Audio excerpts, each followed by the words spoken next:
আসসালামু আলাইকুম। কিছু কথা বলি, মূল্যবান কথা। কেউ যারা শুরু করছেন দেখা তারা মন দিয়ে দেখবেন, শেষ পর্যন্ত দেখবেন।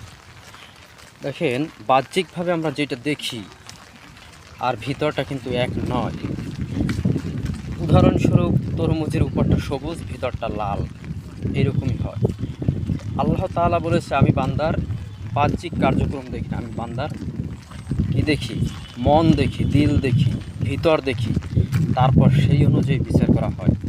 আমলের ফলাফল হয় নিয়াতের উপর নির্ভরশীল। আপনি নামাজ পড়ছেন, নামাজ কবুল হবে কি না, কতটুকু সওয়াব হবে, এটা নির্ভর করে আপনার নিয়াতের উপর, যে আপনি কি আল্লাহ তাআলার জন্য নামাজ পড়ছেন নাকি লোক দেখানো নামাজ পড়ছেন, মানুষ আপনাকে ইমানদার বলবে সেই জন্য নামাজ পড়ছেন। তো প্রতিটা ক্ষেত্রেই এইরকম। আপনি আপনার ইবাদতের উদ্দেশ্য কি? আল্লাহর সন্তুষ্টি অর্জন করা, আল্লাহর ভয়, আল্লাহর তাকাওয়া, এগুলো, নাকি লোক দেখানো, বাহ্যিক পরিচিতি লাভ করা, বাহবা পাওয়া, এগুলো? দেখেন, আমরা বাহ্যিকভাবে দেখি আসলে হজ করা সহজ, হাজি হওয়া সহজ, মাওলানা হওয়া সহজ, ইমাম সাহেব হওয়া সহজ, কিন্তু ইমানদার হওয়া কিন্তু সহজ না। হজ করলে হাজি সাহেব যে ইমানদার হবে সেরকম না। ইমাম সাহেব সেও ইমানদার কিনা তাও বলা যায় না। মাওলানা সাহেব ইমানদার কিনা বলা যায় না। হ্যাঁ, বাহ্যিকভাবে তাদেরকে দেখে মনে হয় আসলে তারা খুবই পরহেজগার, মুত্তাকি, ইমানদার, কিন্তু আসলে ইমানদার হওয়া খুবই কঠিন।